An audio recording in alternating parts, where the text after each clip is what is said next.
오늘은 어버이 주일입니다. 올해 두 번째 주일 어버이 주일이고요. 부모 공경이라는 제목으로 정했습니다. 에베소서 6장 1절로 4절입니다. 소제목은 사람답게 하는 약속 있는 첫 계명입니다. 사람답게 하는 약속 있는 첫 계명. 부모 공경입니다. 구약 성경에는요, 하나님께서 이스라엘 민족들에게 지키라고 명령하신 법들이 많이 있었습니다. 먼저 그 당시 사회, 이스라엘 환경 속에서 공동체를 잘 유지할 수 있도록 질서 유지와 생존을 위해서 그 당시에 맞는 생활법을 만드셨고 지키라고 하셨습니다. 예를 들면 돼지고기 먹지 마라. 해산물은 먹지 마라. 피부병 환자가 있으면 떨어서 격리를 시켜라. 종은 어떻게 대우해라. 안식년을 지켜라. 심지어 옷감을 만들 때도 여러 가지를 섞어서 옷을 만들지 마라. 밭 모서리의 곡식은 거두지 말고 남겨둬라. 그 당시에 사회, 문화, 또 우상 숭배의 가능성, 또 가난한 사람들, 이런 사람들을 위해서 하나님이 생활법적으로 만드신 겁니다. 그 당시 여건에 신앙과 건강을 지키고 사회 속에서 사람들이 공존하며 살 수 있도록 이런 법을 만드셨고 지키라고 하셨습니다. 그래서 이 법은 바뀌지요. 우리 지금 현실과는 맞지 않습니다. 돼지고기도 먹고 해산물도 먹고요. 밥 모서리에 곡식도 다 거두고요. 다른 방식으로 베풉니다. 이렇게 생활법을 구약 성경에 이스라엘 민족에 처음 만드셨습니다. 그들을 위해서. 그리고 이 생활법과는 다르게 절대 바뀌지 않는 법도 있었습니다. 하나님이 돌판에 새긴 겁니다. 돌판. 바뀌지 않다. 바로 십계명입니다. 물론 십계명도 세부적인 내용은 조금씩 바뀝니다. 안식일을 지키라도 사실은 우리는 예수님을 믿으면서 예수님이 오셨고 예수님이 오시면서 우리는 주일을 지킵니다. 안식일하고 날짜 차이가 하루 정도 납니다. 그러나 그래도 우리는 주일을 안식이라고 여기고 지키죠. 십계명은 바뀌지 않습니다. 하나님께서는 이렇게 사람들이 하나님을 잘 믿고 공존하고 사람답게 살도록 생활법, 십계명 이런 법들을 만드셨고 사람들은 지켜야 했습니다. 오늘 어버이 주일입니다. 이 변하지 않는 법 중에 십계명이 있죠. 5번째 계명입니다. 오늘 에베소서 6장 2절에 내 아버지와 어머니를 공경하라. 이것은 약속 있는 첫 계명이다. 내 부모를 공경하라. 부모 공경은요, 절대적인 법입니다. 바울이 기록한 에베소서는 이 구절은요, 이미 구약 성경 출애굽기 20장 12절에 인용된 겁니다. 이미 구약 시대부터 정해진 거예요. 십계명. 내 부모를 공경하라. 그리하면 내 하나님 여호와가 내게 준 땅에서 내 생명이 길리라. 동일하게 모세가 기록한 신명기 5장에도 다시 이 십계명이 반복됩니다. 너는 내 하나님 여호와께서 명령한 대로 내 부모를 공경하라. 그리하면 내 하나님 여호와가 내게 준 땅에서 내 생명이 길고 복을 누리리라. 십계명에서 하나님은 구체적인 축복의 약속을 처음으로 넣어주셨습니다. 여기에 구체적인 축복의 약속입니다. 그 첫 번째 계명이 부모님 공경입니다. 반드시 지켜야 하기 때문에 보상의 약속을 구체적으로 넣었습니다. 내가 준 땅에서 내 생명이 길고 복을 받을 것이다. 약속입니다. 꼭 지키라는 겁니다. 반대로 꼭 지키라고 하셨기 때문에 죽음이라는 무서운 처벌도 말씀하셨습니다. 신명기 21장 이후를 보면 이런 말씀이 있습니다. 사람에게 완악하고 폐역한 아들이 있어 그의 아버지의 말이나 그 어머니의 말을 순종하지 아니하고 부모가 징계하여도 순종하지 아니하거든 그의 부모가 그를 끌고 성문에 이르러 그 성읍 장로들에게 나아가서 그 성읍 장로들에게 말하기를 우리의 이 자식은 완악하고 폐역하여 우리 말을 듣지 아니하고 방탕하며 술에 잠긴 자라 하면 그 다음이 무섭습니다. 그 성읍 모든 사람들이 그를 돌로 쳐 죽일지 너희 중에서 악을 지하라. 부모님을 공경하지 않고 부모 공경이 없는 자녀를 부모는 고발할 수 있었습니다. 그 아들 자식을 성의 지도자들에게 데려가서 이렇게 얘기합니다. 고집세고 맞게 먹고 우리에게 순종하지 않고 방탕한 술주정꾼입니다 라고 하면 주민들이 돌로 치는 겁니다. 칠 수 있었습니다. 또 부모에게 폭력을 쓰거나 부모를 저주하는 사람도 죽음이라는 처벌이 명령되어 있습니다. 출애굽기 21장 15절에 자기 아버지나 어머니를 치는 자는 반드시 죽을지니라. 17절에 자기 아버지나 어머니를 저주하는 자는 반드시 죽을지니라. 이 법에서도 알 수 있듯이죠. 부모 공경, 이 범주에 들어가는 것은 반드시 지켜야 되는 법입니다. 처음에 이 명령을 들었던 사람들, 갓 이집트에서 해방되어서 자유를 얻은 사람들입니다. 큰 생각은 없었을 겁니다. 돌판에 새겨져 있으니까, 명령하셨으니까 부모 공경 이것을 지켜나갔을 겁니다. 그런데 좀 더 생각해 보겠습니다. 이미 10계명에는요, 이웃을 사랑하라는 법이 있습니다. 부모도 이웃에 포함시키면 되지 않습니까? 다른 사람은 다 이웃에 포함시키는데. 그런데 부모 공경을 따로 써놓으신 겁니다. 더군다나 사람은요, 관계가 부모님과의 관계만 있는 게 아니죠. 집에 할아버지, 할머니도 계시고, 형제도 있고, 친척도 있고, 이웃도 있습니다. 친구도 있습니다. 수많은 관계 중에서 부모 공경을 특별히 떼어서 기록한 겁니다. 반드시 지켜라. 그리고 부모 공경이라는 표현 말고도요, 부모님 사랑, 존경, 감사, 다양한 표현들이 있는데 하나님은요, 부모 공경을 써놨습니다. 사실 부모 공경으로 해석된 여기 공경은요, 특별한 의미가 있습니다.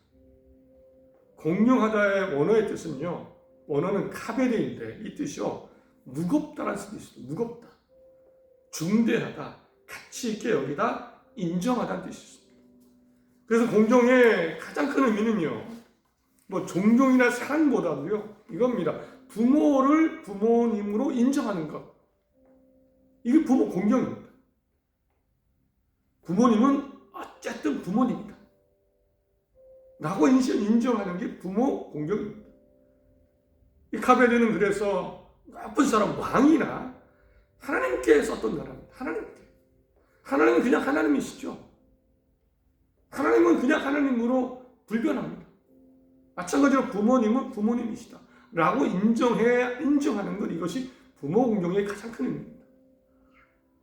따라서 심지어 나쁜 부모가 있어도요, 부모님 존경, 부모님 감사, 사랑은 안 돼도 부모 공경은 가능합니다. 부모님 인정하는 것, 지위를 인정해 드리는 것은 가능합니다. 성경에요, 죄를 지으면 죽이라는 법이 많습니다. 그 중에 하나, 나쁜 자식은 죽이라. 앞에서 읽어드렸죠. 폭력을 행하거나 정말 일만 저지르고 순종하지 않는 자식. 부모를 저주하는 자녀는 죽음이라는 벌을 내릴 수 있습니다. 성경에 나옵니다. 그런데요, 나쁜 부모도 있지 않습니까? 부모를 죽게 하라는 법은 없습니다. 부모를 죽게 하라는 법은 없습니다. 부모는 부모님으로 그 자리를 인정해 드리는 것, 이것이 10계명 5계명의 부모 공경의 의미입니다. 정말 대단한 법이죠. 부모라는 자리가 반드시 지켜지도록 하는 법입니다. 물음이 생깁니다. 왜 이렇게 하셨을까요? 수많은 관계 중에서 지켜지기를 원하셨던 것, 절대 끊어져서는 안 되는 부모, 왜 이렇게 이걸 말씀하셨을까요? 형제, 친척, 친구, 이웃, 동료, 동족, 수많은 인간관계가 있는데 부모는 콕 집어서 5계명에 넣어서 부모 공경, 부모는 부모로 인정이다. 얼마나 중요한지 하나님은 아셨겠죠. 우리를 만드셨기 때문에, 가족이라는 제도를 만드셨기 때문에 부모라는 위치가 얼마나 중요한지 아셨을 겁니다. 그래서 5계명에 띄어서 이웃사랑에 포함시켜도 되는데 띄어서 지켜라. 부모 공경해라. 위치를 인정해줘라. 그러면 생명이 있고 복을 받을 거다. 아니면 죽는다. 이런 보상과 심판의 메시지를, 말씀을 기록하셔서 반드시 해야 됩니다. 왜 그럴까? 의문이 점점 커집니다. 왜 부모 자리를 지켜드려야 될까? 찾아보니까 먼저 일반적으로 이런 설명을 많이 합니다. 부모님의 역할이 중요하기 때문에 그 역할을 위해서 부모님의 위치를 인정해야 된다는 겁니다. 사실 구약성경 시대는요, 부모님의 역할은 정말 절대적이었습니다. 지금은 학교 교사가 있고 복지사가 있고 경찰이 있고 군인이 있고 의사가 있고 또 목사님이 계시고 다 역할이 있죠. 내가 배울 때가 많습니다. 그런데 그때는 아닙니다. 모든 역할이 부모에게 집중되어 있었습니다. 부모님밖에 할 수가 없습니다.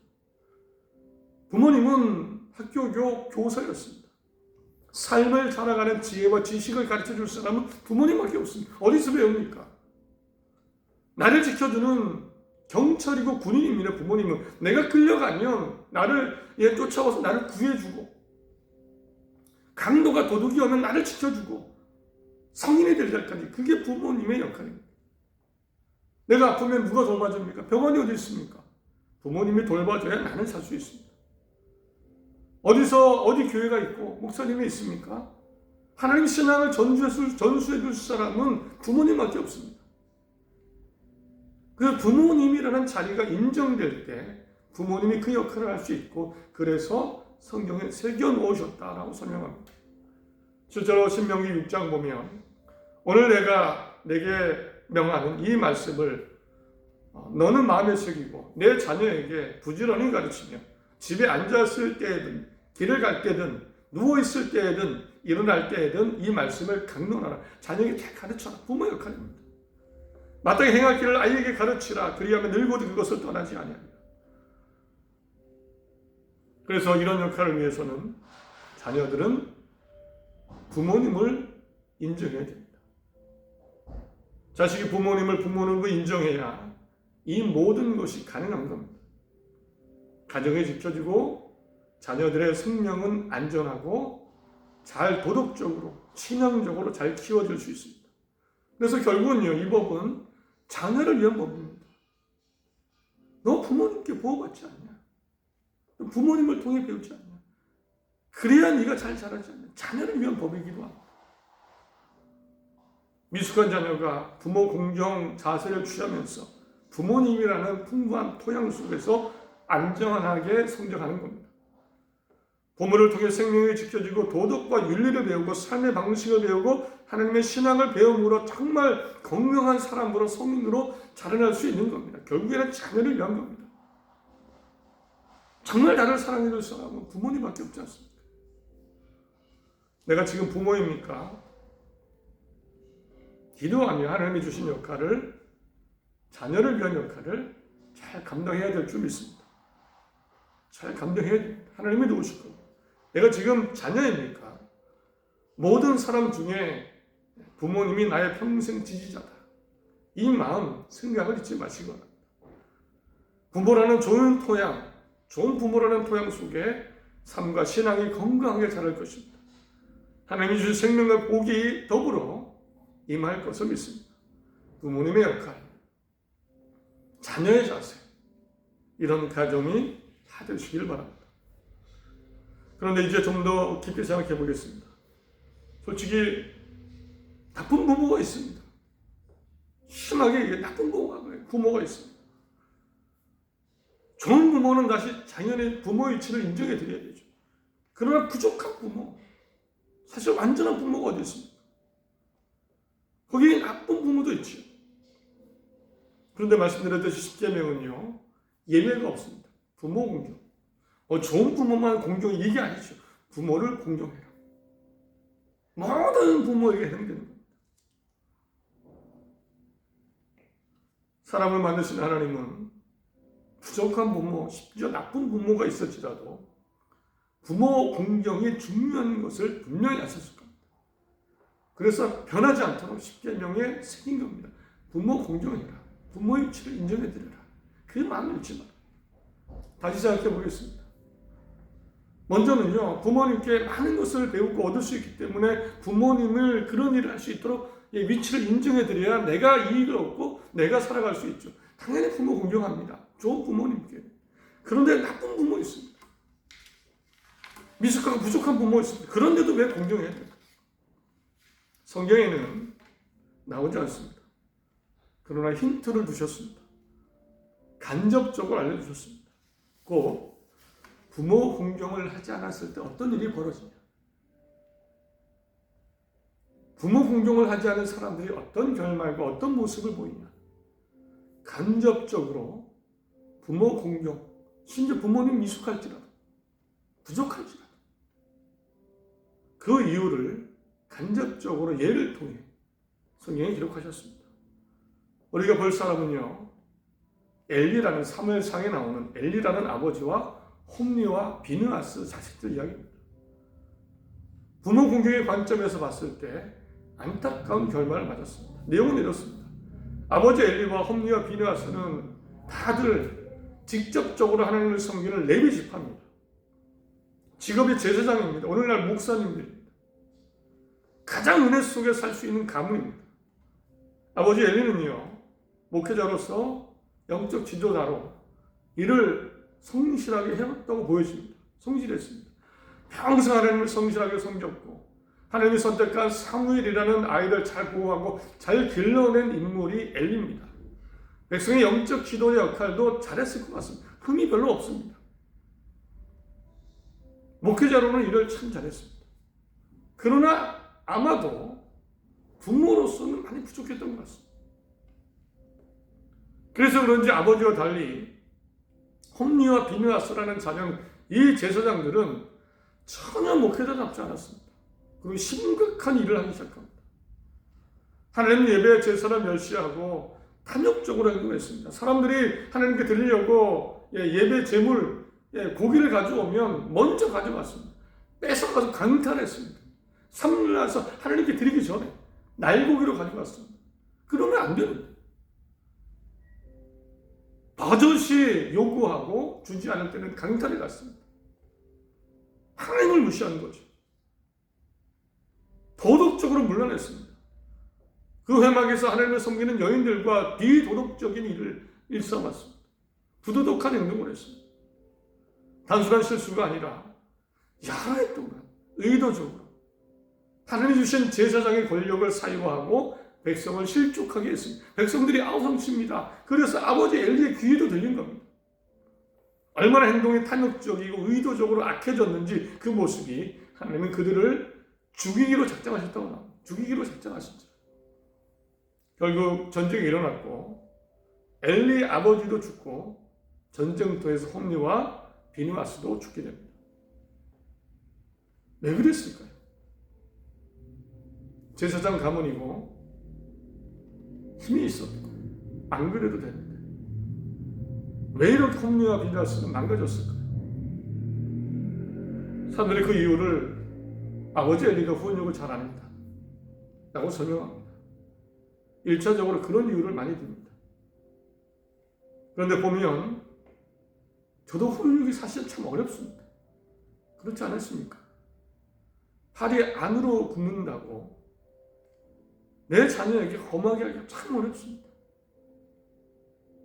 엘리 제사장 나름대로 성향대로 했을 것 같습니다.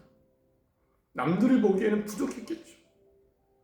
그러나 팔이 안으로 굽고 그러면서 쉽지 않았을 것 같습니다. 물론 훈육을 부족했습니다. 그런데 또 다른 일을 보겠습니다. 이게 자녀들은 왜 이렇게 됐을까? 홈리와 비느하스는 왜 이렇게 됐을까? 안 그럴 수도 있는데 또 다른 이유를 오늘 10계명 500여 명에서 찾아보겠습니다. 사람들은 이 아들들이 아버지 엘리를 무시했다고 평가합니다. 무시했을 거다. 평소에도 말을 듣지 않았을 거다. 아버지가 부족했을 수도 있죠. 능력 없어 보일 수도 있습니다. 약해 보일 수도 있습니다. 나와 다르게 부족할 수도 있습니다. 내 기대와 다를 수 있어요. 그래서 무시했을 거다. 그리고 아버지 부모라는 자리를 인정하지 않았을 거다. 권위를 인정하지 않았을 거다. 오계명 부모 공경입니다. 부모님을 부모님으로 대해야 되는 그것이 없었을 거다. 그래서요, 그러다 보니 사람이 눈에 들어옵니까? 보이는 부모님도 잘 못하는데, 위치를 인정해 주지 않는데 사람들을 어떻게 인정합니까? 보이는 부모님을 부모님으로 인정하지 못한 하나님께 어떻게 하나님의 위치를 인정해 드릴 수 있습니까? 불가능한, 성경에 나오지 않습니까? 내 형제를 사랑하지 않는데 보이지 않는 하나님을 어떻게 사랑하냐? 똑같은 겁니다. 그런데 만약 그 가정에서 가장 처음의 관계입니다. 부모는 부모를 인정해드린 부모 공경의 마음을 가졌다면 어땠을까요? 부모님은 부모님이십니다. 부모님의 이름을 먹칠하면 안 되니까. 부모님의 마음을 아프게 하면 안 되니까. 나와 다르고 좀 미숙해 보이고 부족하더라도 부모님은 내 기대와 달라도 부모님은 부모님입니다. 그랬다면 부모님을 부모님으로 인정하는 그 마음이 있었다면 이 두 아들은요, 인간다움을 이런 모습으로 가진 않았을 겁니다. 인간다움을 상실하지 않았을 겁니다.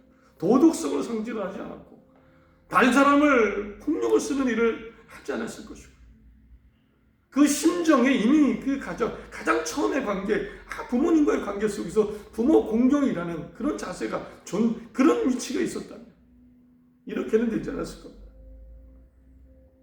결국에는 폭력을 쓰지 않았을 것이고 비도덕으로 빠지지 않았을 것이고 멈췄을 것이고 하나님 앞에서 그런 행동을 하지 않았을 겁니다. 부모 공경이 처음에 무너지니까 다 무너진 겁니다. 왜 성경에 요셉이라는 사람도 있고요, 루시라는 사람도 있습니다. 힘든 일을 참 많이 당했습니다. 근데 이런 사람들의 특징이 있습니다. 부모님의 공경이 살아있었습니다. 요셉은 형들이 팔아서 죽을 뻔했습니다. 노예가 됐습니다. 하나님의 도우심으로 총리가 됐지만 부모님 공경의 마음이 있으니까 형들을 용서합니다. 저는 그렇게 봅니다. 부모님에 대한 마음이 살아있으니까 이제는 다 연결되는 겁니다. 루시라는 여인도요, 며느리로서 시어머니 곁을 지킵니다. 시어머니로 인정하며 늘 함께합니다. 심성이 나쁘지 않습니다. 하나님의 계명대로 생명이 살고 자녀가 다시 이어지고 하나님의 큰 복을 받습니다. 이단들이 말하죠. 어떤 이단들 하나님 섬긴다고 가정 버리고 부모님 버리고 다 가짜입니다. 불가능합니다. 가장 가까운 가정, 부모와 갈라졌는데 어떻게 보이지 않는 하나님 사랑합니까? 불가능합니다. 다 거짓말입니다. 말씀을 맺습니다. 부모 공경은요, 자녀를 위한 겁니다. 내가 자녀라면 나를 인간답게 지켜주는 겁니다. 부모님이 좋을 수도 있고 안 좋을 수도 있지만 부모님은 부모님입니다. 이 마음 지켜내십시오. 그게 기본이고 기초입니다. 사람을 존중할 수 있고 하나님도 인정할 수 있는 길로 나아갑니다. 내가 부모라면 자녀가 부모 공경을 잃지 않도록 부모를 노엽게 하지 않는 부모가 되어야 됩니다. 또 아비들아, 너희 자녀를 노엽게 하지 말고 오직 주의 교훈과 훈계로 양육하라. 노엽게 하지 말고 주의 하나님의 말씀으로 교훈하고 훈계하고 부모 공경을 잃지 않도록 잘 지켜내고 가르쳐야 됩니다. 하나님이 도우실 겁니다. 부족한 거 많습니다. 부모로서, 또 자녀로서, 또 다양한 현실이 있습니다. 오늘 말씀이 잘 내게 어울리지 않을 수도 있지만 명령은 분명합니다. 부모 공경은 지켜내는 겁니다. 부모님은 부모님입니다. 그럴 때 내 마음이 지켜지고 관계가 지켜지고 하나님의 신앙으로 더 나아갈 수 있습니다. 그 가운데 하나님이 함께 하시고 도우시고 생명과 복이 있을 것입니다. 우리 모두 부모 공경하는 자녀들, 또 부모 공경으로 자녀를 잘 양육하는 부모 모두가 되시기를 간절히 바랍니다.